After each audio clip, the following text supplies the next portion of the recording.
Hello friends, welcome to your YouTube channel Amit Technologies. Friends, as discussed in our last video of microservices in English, we are going to directly jump to create all the components in microservices. To start with, today in our lecture, we will try to create Eureka Server, which is the backbone of microservice. So Eureka Server, I already told you, it has been given by Netflix. This name, APIs, everything is given by Netflix. So we will try to make use of it and then try to create a Eureka Server. So in each and every video, we are trying to go practically only, not much theory involved. But I hope in the end you will be able to deploy all these microservices on cloud environment as well. So I will try to show you how to deploy small microservices to OpenShift environment or Pivotal Cloud Foundry environment or AWS environment. So we will see from basic to advanced how to do all these things. To start with, let us directly jump to create a Eureka server. And friends, if you face any issues, I will be providing the GitHub link of my code in the description. You can get your directly get a code from there and you can use it, or you can directly follow my videos and you can start writing your code. If you face any issue, just go come back to the video, just reverse forward, do all those things and try to grab whatever you can. But I bet it is not that difficult to grasp. It is easy. And hopefully my videos, which are already tried and tested in Hindi, may help you to create a Eureka server and then client and then interact between each other. So all these things we will do in every single video. We will do a practical knowledge, and we will try to keep a video length very small. We'll try to jump directly and see the basic thing which is required is the main page which is there, which is called start.spring.io.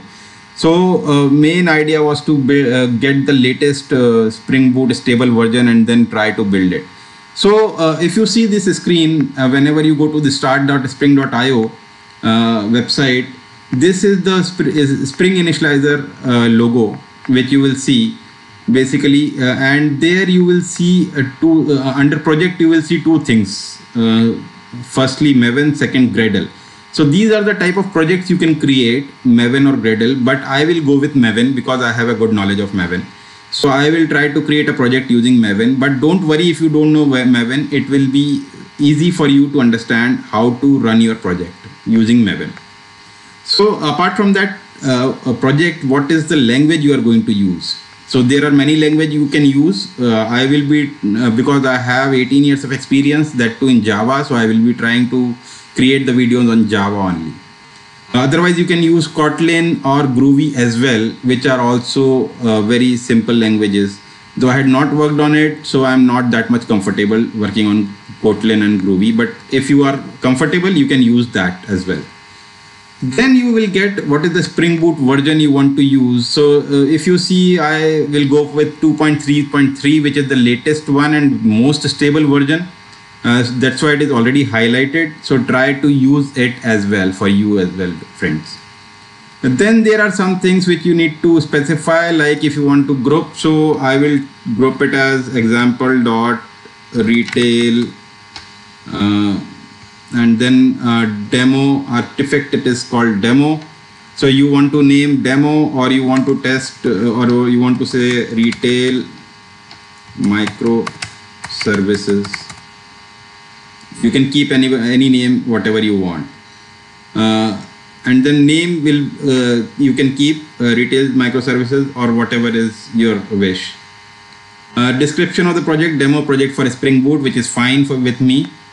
And package name will be retail microservices, will be automatically coming here. So com.example.retail, which is a group, and then retail microservices. So this becomes our package name. Then packaging, how you want your packaging, jar or var. So basically it is good to have a jar. And for Java, I don't have 11 or 14 right now, so I will go for 8.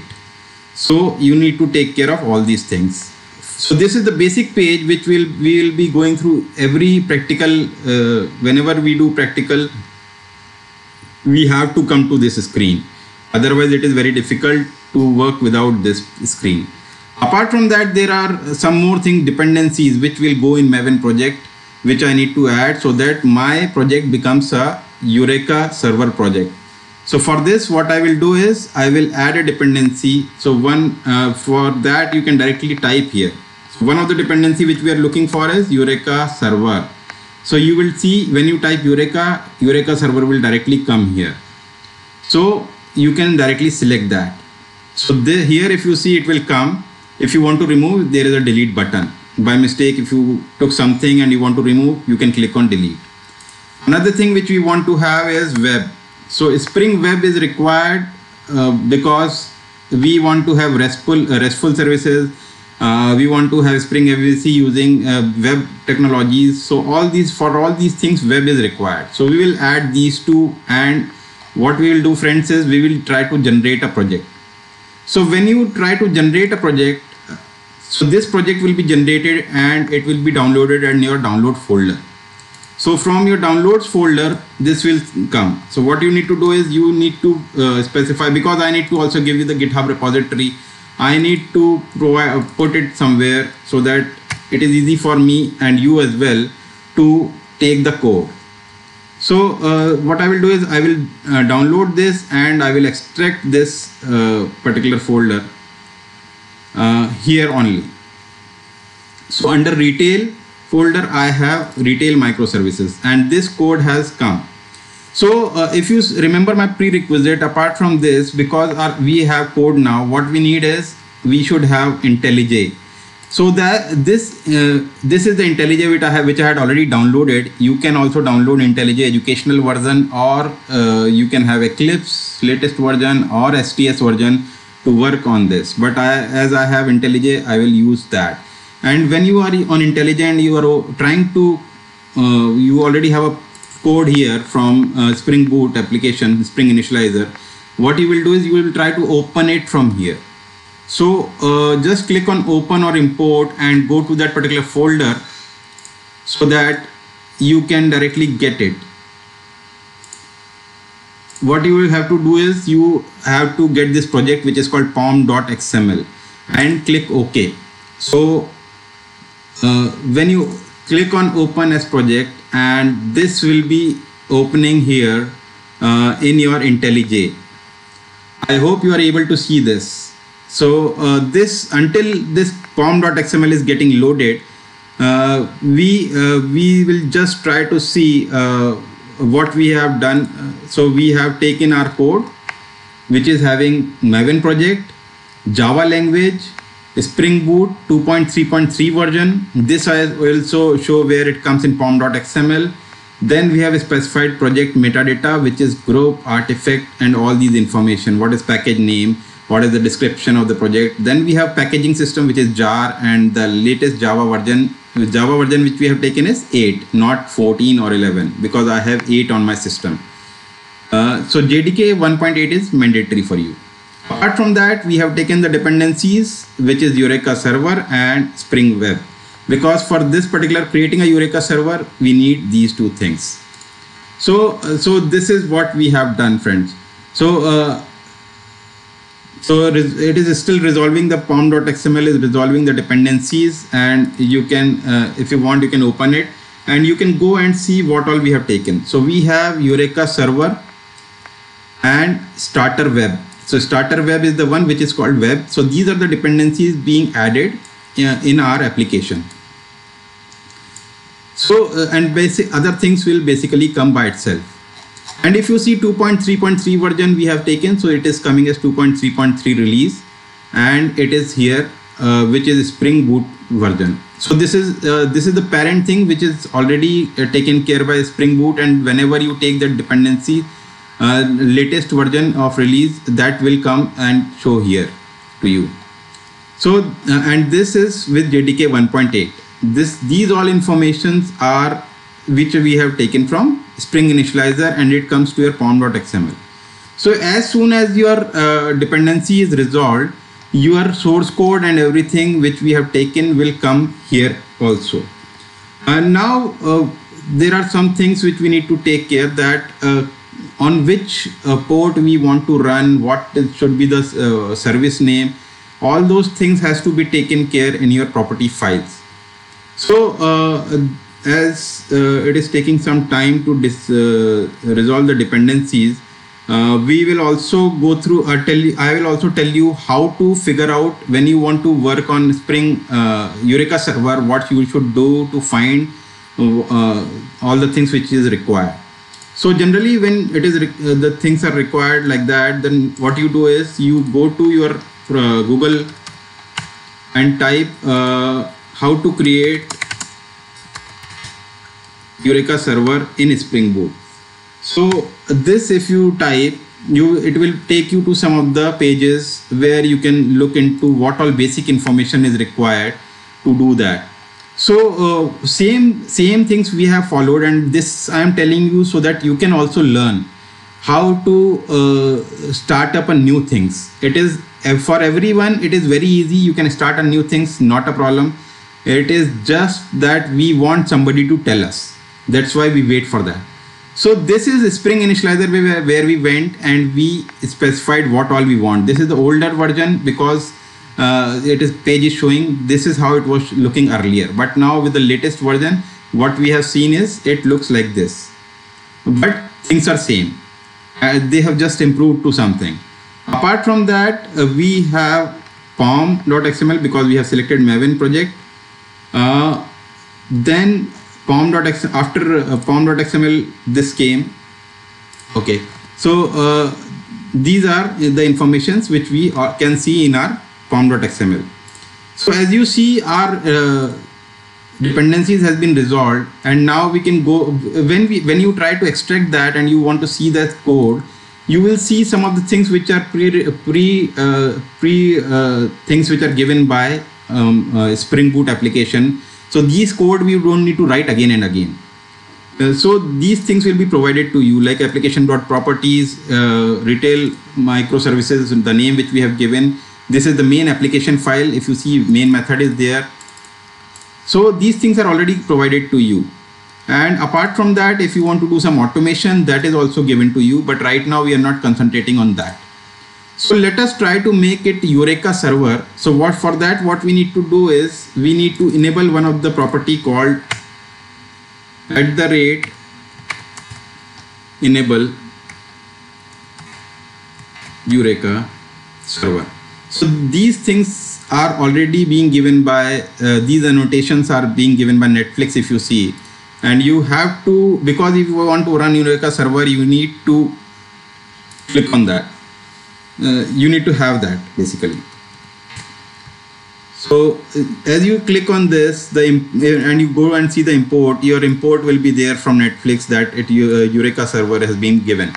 So this is one of the things which is important to run the Eureka server. Apart from that, there are application.properties which you should have. So if you see from here, we can directly take those properties which are required to run the Eureka server. So these are the basic properties which you should have in your application to run the application server. So first one is what is the name of the application. So you can keep it as Eureka server. I will try to keep it as retail server because I will try to give some examples which are of retail product to you. Apart from that, if you see server port, so basically server port 8080 is always taken by some service. So I will give it as 9090 for our comfort and see if it is working or not. So these are the two main properties which are important to run the Eureka server. And then these are the properties which like Eureka client register with Eureka false, because I had kept it false because it is already a Eureka server. So I don't need to register it with Eureka. If I have some services or discovery clients or other services which are using Eureka server, then I need to make it as true. Otherwise, no need. Eureka client fetch registry, still it is false because I don't need to fetch any registry especially for Eureka server. So friends, it is these are the main things which is done, and now you can save all. But if let's say before starting a server, let's say if I go to this port 9090, what happens? So localhost 9090, when I run this one right now without starting a server, you know, right, it will give me the site cannot be reached.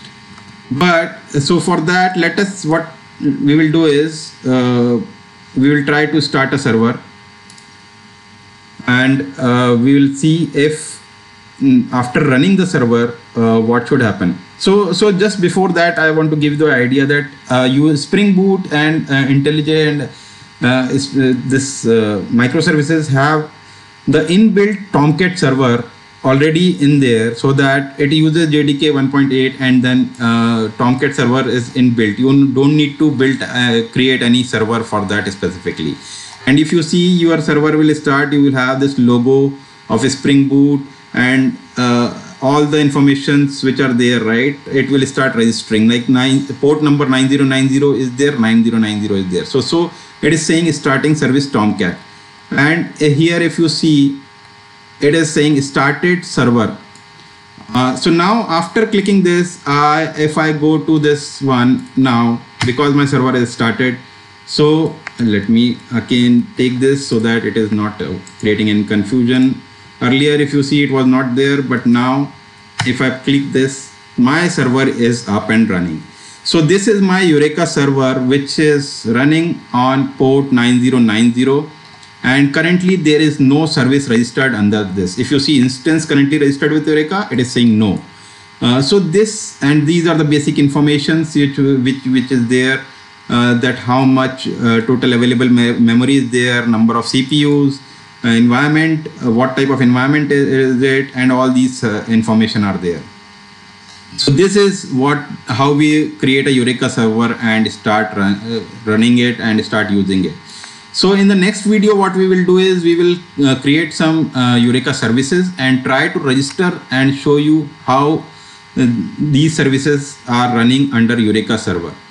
So if you are having any problem, I will provide my WhatsApp number, everything to you, so that you can just have a look into that. And if for anything, contact me, put your comments and let me know for any issues.